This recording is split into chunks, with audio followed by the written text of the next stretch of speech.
আসসালামু আলাইকুম। আমি রাস্তা দিয়া মসজিদে নামাজ পড়তে যাইতেছিলাম, তো আমি রাস্তায় এক ভাইয়ের সাথে দেখা হইলো, ফ্রি ফায়ার খেলতেছে। তো আজকে তারে দাওয়াত দিব, তো চলেন সেই ভাইয়ের সাথে কথা বলি। আসসালামু আলাইকুম ভাই। এই যে ভাই, আসসালামু আলাইকুম ভাই, শুনছেন? দৌড় মে কি হয়েছে?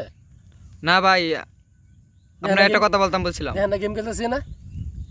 তো ভাই সময় নেই আপনার কাছে? না না, আসসালামু আলাইকুম ভাই। এই যে ভাই, শুনছেন? আপনি আবার আইছেন ভাই? ভাই আপনার কিছু কথা বলতাম বলছিলাম। এই তো সময় নাই ভাই, জান কোথায় ভাই গেম খেলতেছি, দেন না ভাই, এর কাস্টম খেলতেছি ভাই।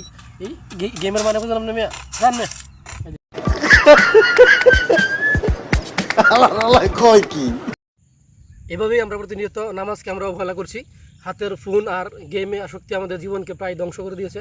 আমরা আমাদের সৃষ্টিকর্তার 24 ঘন্টার মাঝখানে আমরা যদি 1 ঘন্টা আমরা সৃষ্টিকর্তাকে দিতে না পারি, তাহলে তো আমাদের জীবনটা এটা আসলে সার্থক হইল না। মোবাইলে গেমের প্রতি যদি আমরা সারাদিন গেম নিয়ে পড়ে থাকি, ফ্রি ফায়ার তেন ইউটিউব টিকটক নিয়ে যদি আমরা পড়ে থাকি, তাহলে আমাদের সমাজ ধ্বংস অনিবার্য। আসুন আমরা সবাই 5 ওয়াক্ত নামাজ পড়ার চেষ্টা করি, 24 ঘন্টার মাঝখানে 1 ঘন্টা হলেও আমাদের সৃষ্টিকর্তার জন্য উৎসর্গ করি।